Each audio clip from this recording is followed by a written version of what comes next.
Bienvenidos a La Otra Aventura, un espacio dedicado al mundo de los libros. En su conocidísimo texto Los paraísos artificiales, Charles Baudelaire llamó al vino y al hashish medios de multiplicación de la individualidad. A lo largo de la historia, los seres humanos hemos creído que es posible trascender nuestra conciencia. Añoramos ampliar nuestras percepciones de un universo que sentimos, pero que no podemos tocar. Las sustancias químicas que alteran la forma en la que percibimos el mundo han jugado un papel crucial en esta búsqueda. Ya son clásicos estos libros. Memorias de un comedor de opio inglés, de Thomas de Quincey. Novela con cocaína, de Marco Aguineff. El almuerzo desnudo, de William Burroughs. Miedo y asco en Las Vegas, de Hunter S. Thompson. Todos ellos, entre otros, enfocados a la experiencia del consumo y la adicción a las drogas. La prohibición de estas sustancias es muy antigua, pero la llamada guerra contra las drogas, encabezada desde el despacho oval de la Casa Blanca por Richard Nixon al final de la década de los 60, ha tenido consecuencias funestas al convertirse en la postura de la mayoría de los gobiernos del planeta. Hoy, la crisis del fentanilo en los Estados Unidos y también diríamos en México han vuelto a poner sobre la mesa el debate de la legalización. Todo el mercado negro de estupefacientes y estimulantes está contaminado por este opioide cuyo poder supera al de la heroína en 50-1. Escuchó usted bien. En México sabemos bien lo que nos dejó la política punitiva, comenzada en el 2006 y vigente hasta hoy, hasta este momento. Es una guerra que convierte en criminales a los drogadictos y cuya acción bélica frente a miles de células criminales las ha fortalecido hasta el punto en que detentan un armamento realmente poderoso y cuyas redes se extienden hasta China. Hoy hablaremos entonces de drogas y literatura. Estamos convencidos que una mente libre de prejuicios y al tanto del poder de las sustancias tomará mejores decisiones. Como todas las semanas, les recuerdo que fue Adolfo Bioy Casares quien escribió que leer era la otra aventura y que la primera era probablemente la vida misma. Estamos pues en la otra aventura.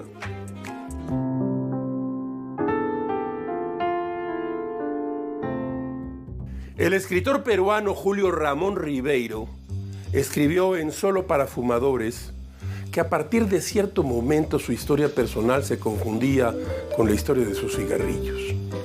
Ribeiro emprendió desde muy joven un viaje a Europa con poco dinero y muchas ganas de fumar.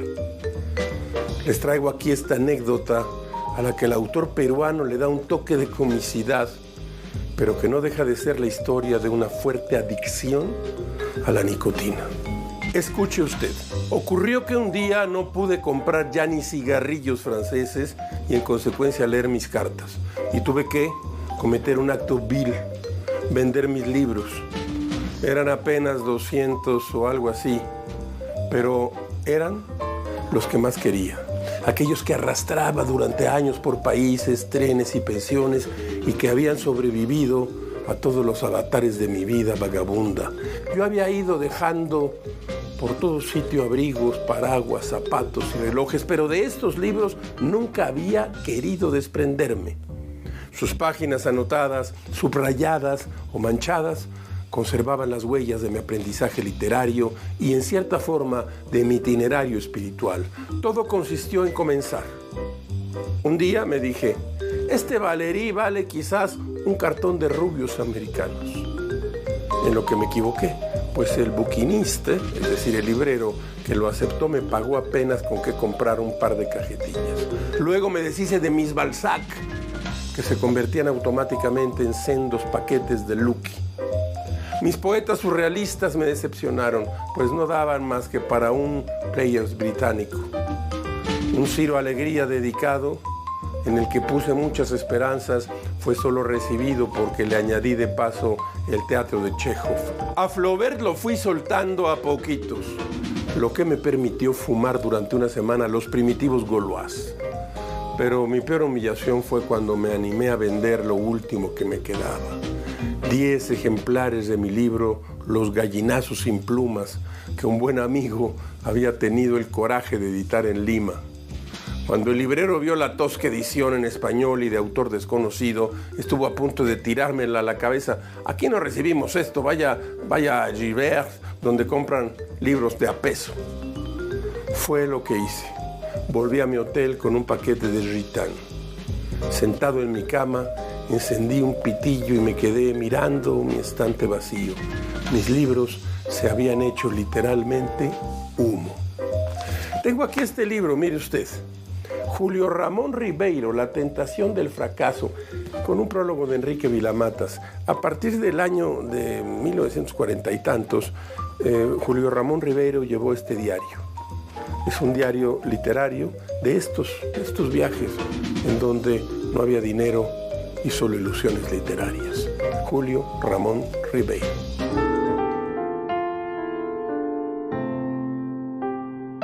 En la emisión de la semana pasada, si usted nos siguió, hablamos del valor de la gastronomía en la cultura.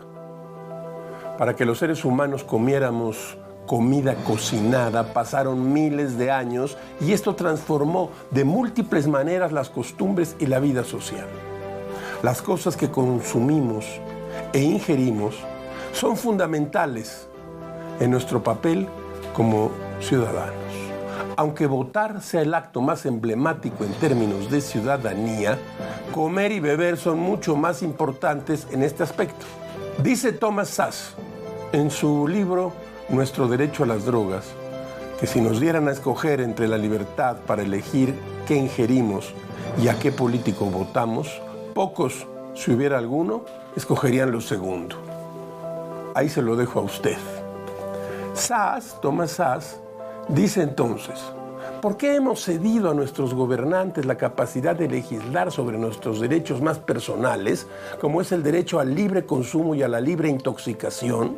Szasz advierte que, en contraste con muchas críticas contra las drogas que basan sus argumentos en supuestos farmacológicos, de prudencia o terapéuticos, sus consideraciones son de orden político y filosófico.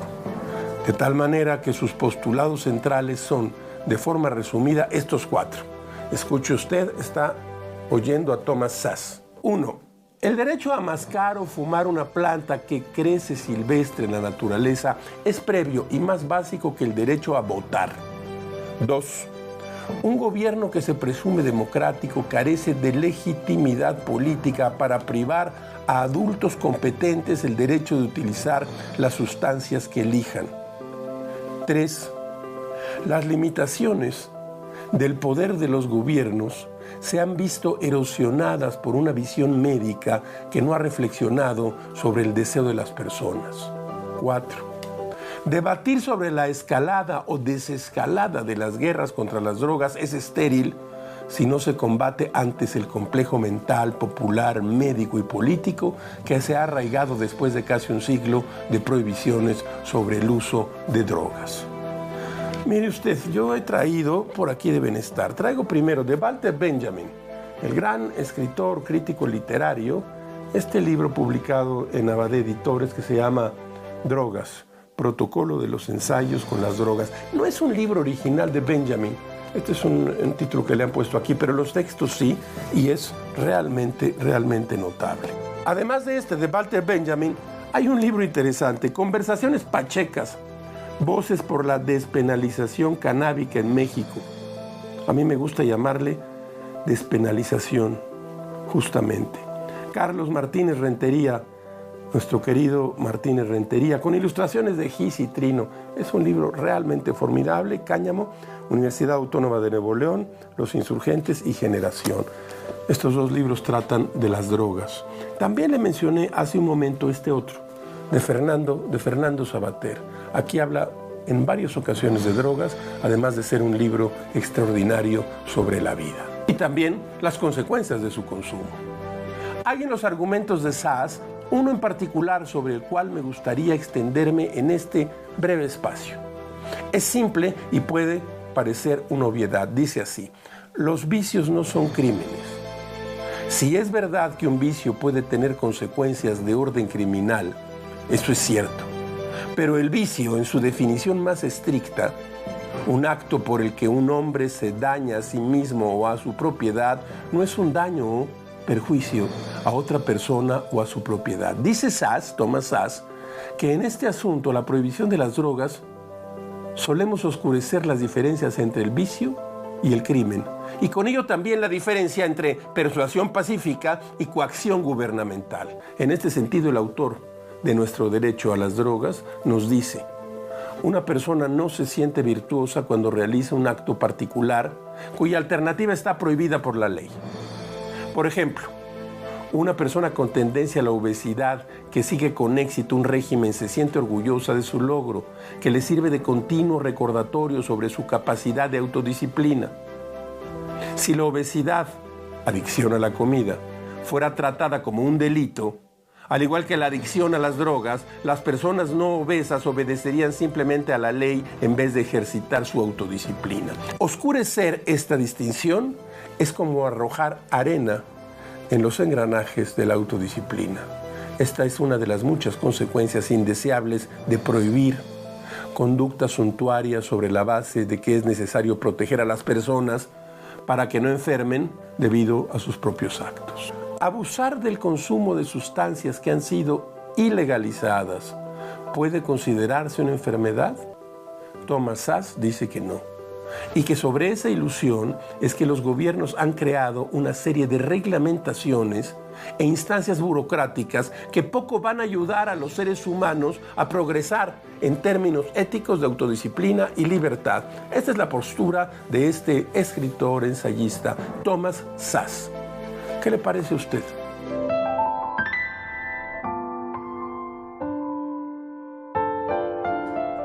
El almuerzo al desnudo, libro canónico sobre la adicción a las drogas de William Burroughs, comienza con una declaración antes de adentrarse de lleno en una narración confusa y violenta sobre su paso por las drogas.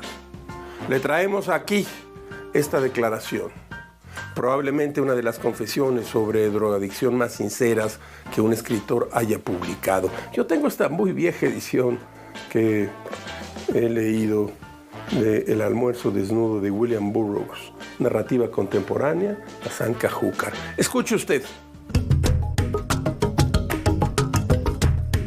Desperté de la enfermedad a los 45 años, sereno, cuerdo y en bastante buen estado de salud, a no ser por un hígado algo resentido y ese aspecto de llevar la carne de prestado que tienen todos los que sobreviven a la enfermedad. La mayoría de esos supervivientes no recuerdan su delirio con detalle. Al parecer, yo tomé notas detalladas sobre la enfermedad y el delirio.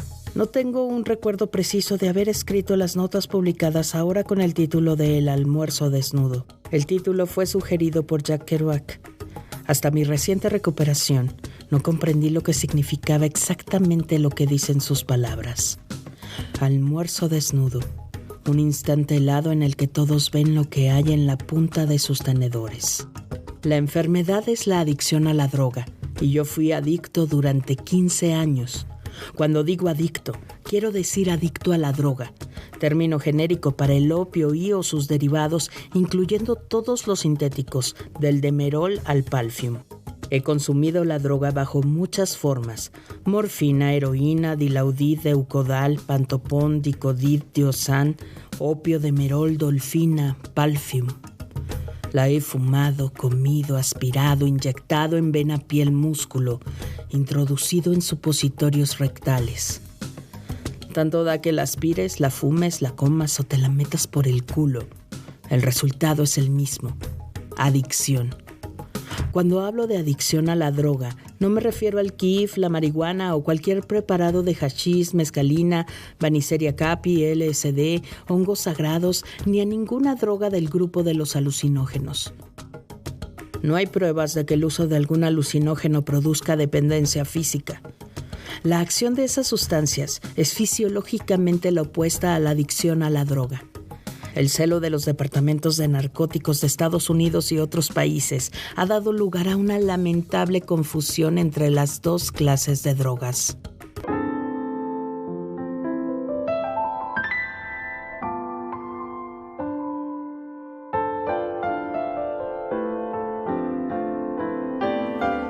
En el año 2008, el escritor y filósofo español Paul B. Preciado, que en aquellos días, escuche usted bien, respondía al nombre de Beatriz Preciado, publicó una crónica autobiográfica sobre su proceso con el uso de testosterona.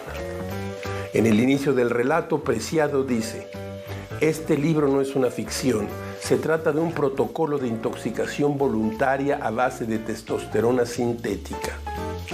A lo largo del texto, Preciado reflexiona sobre algunos aspectos políticos de la industria farmacéutica, de la prohibición de algunas sustancias y de los controles gubernamentales y económicos de la distribución de las mismas. En este repaso, Preciado menciona lo siguiente, escuche usted. Durante la Inquisición se condenó en muchos casos a los cultivadores, recolectores y conocedores de preparaciones a base de plantas. Se les consideró en muchos episodios como alquimistas y herejes, o desviantes satánicos, por llamarlos así. Fue así que se llevó a cabo un proceso de expropiación de saberes populares, de criminalización de la intoxicación voluntaria. En este sentido, Preciado apunta que la mayoría de los preparados medievales de carácter alucinógeno se asimilaban por vía tópica, mezclados con una pomada hecha a base de grasa, humana o animal, que se untaba en la nuca, debajo de las axilas y en el vientre. Los historiadores contemporáneos de las tradiciones farmacológicas medievales y de la Inquisición coinciden en afirmar que buena parte de las visiones y los actos mágicos condenados por la Inquisición como satánicos se deben al uso accidental o intencional de sustancias psicoactivas. Muchas de las recetas para preparar ungüentos y brebajes que datan de la época medieval coinciden en mencionar entre sus ingredientes el beleño, el estramonio, la belladona y la mandrágora.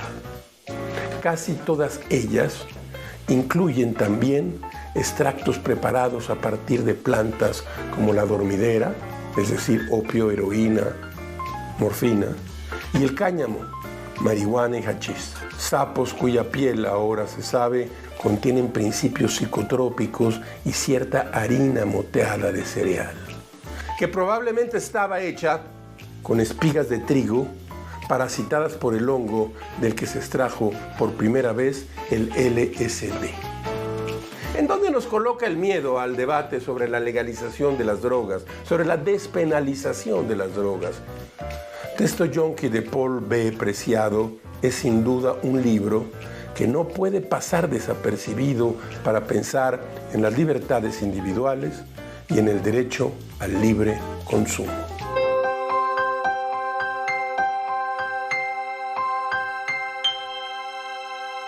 Porque sabemos que el mundo cambia, nosotros evolucionamos con él.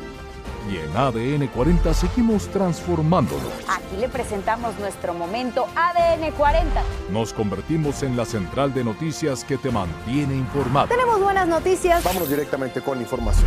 Y conectado al mundo en tiempo real.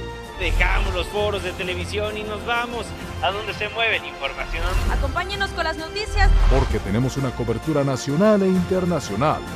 Que aquí todos los días informamos. Con los mejores periodistas y líderes de opinión que te informan. Prepárese para informarse porque arrancamos de una vez. Desde todas nuestras plataformas. Estamos a través de la televisión, por supuesto, a través de nuestras plataformas, de todas las plataformas acompañándolo. Descubre la nueva programación, porque si nos buscas, nos encuentras. La tele evoluciona. ADN 40. Siempre conmigo.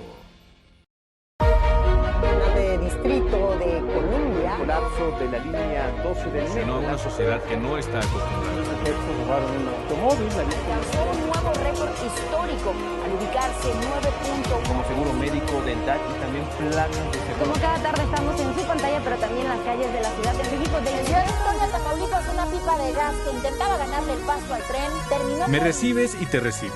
ADN 40, siempre conmigo. Evolucionar es diversificar el modo de pensar y eso es una base fundamental en el quehacer de informar.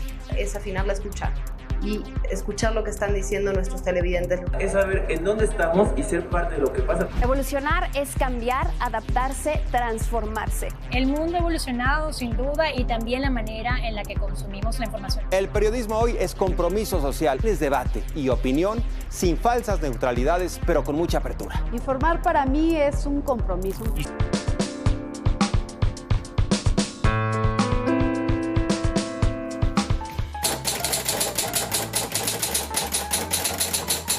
De la mesa de novedades, mire usted lo que nos ha llegado aquí del Colegio de Jalisco.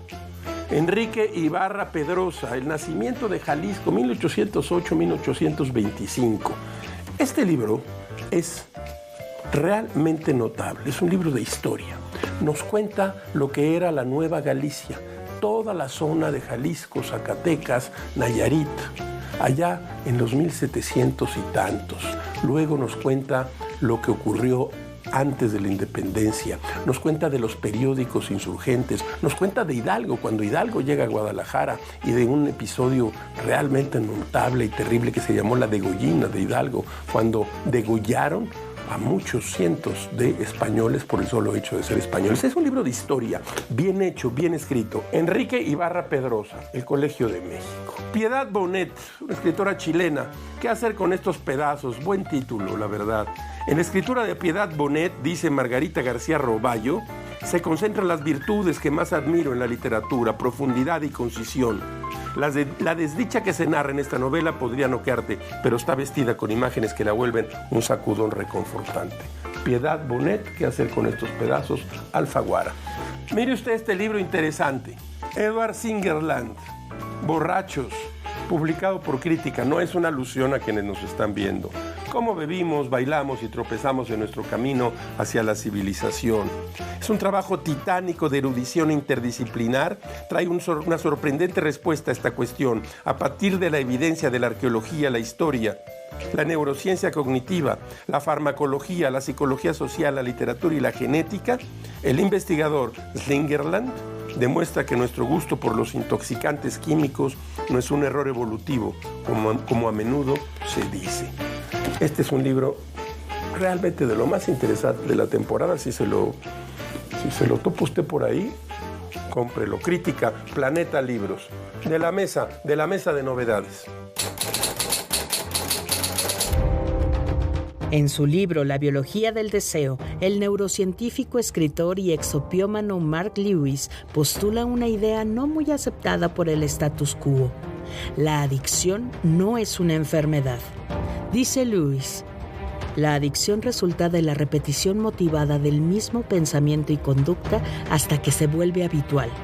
Los circuitos neuronales del deseo actúan sobre la anticipación, la concentración y el comportamiento. Así que las metas más atractivas serán perseguidas una y otra vez, mientras que otras metas pierden su atractivo. Y es la repetición, no el alcohol, las drogas o las apuestas, lo que cambia la composición de los circuitos del cerebro. Los investigadores médicos están en lo correcto al afirmar que las drogas cambian la composición cerebral. Pero cómo lo cambian tiene que ver con los procesos de aprendizaje y desarrollo, no con las características de una enfermedad. A través de la historia de 5 adictos, Mark Lewis expone su hipótesis en un viaje hacia el cerebro adicto y trata de demostrar cómo es que el modelo que considera las adicciones como enfermedades obstruye el proceso de recuperación.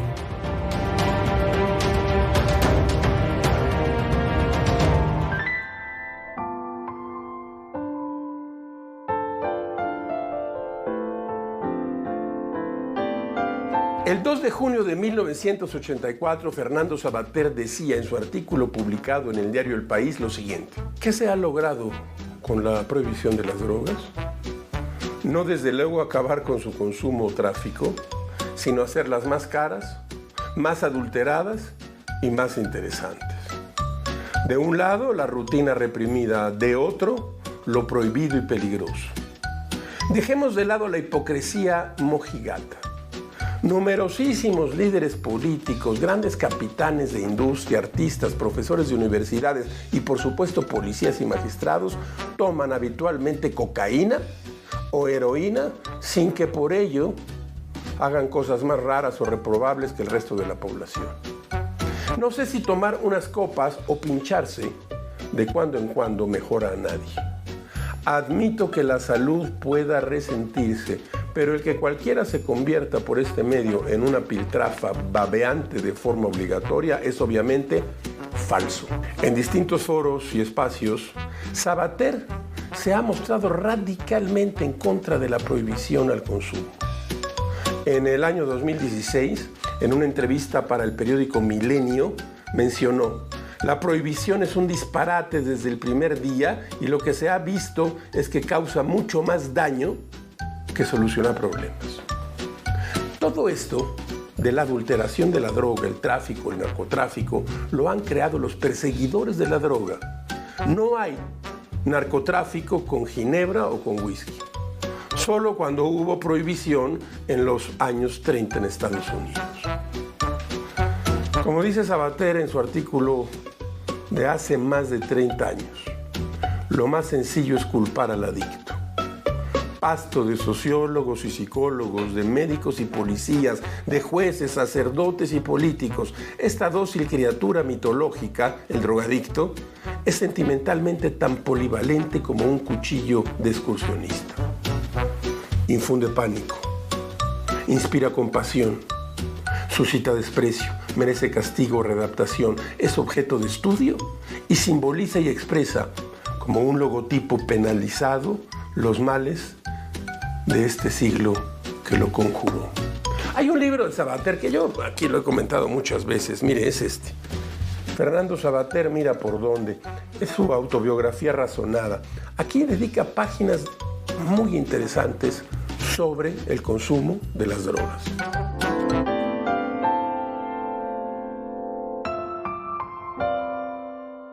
Como todas las semanas, usted va a encontrar aquí la felicidad de las frases célebres, esas que se repiten en las sobremesas, esas que se dicen aquí y allá. Escuche usted esta.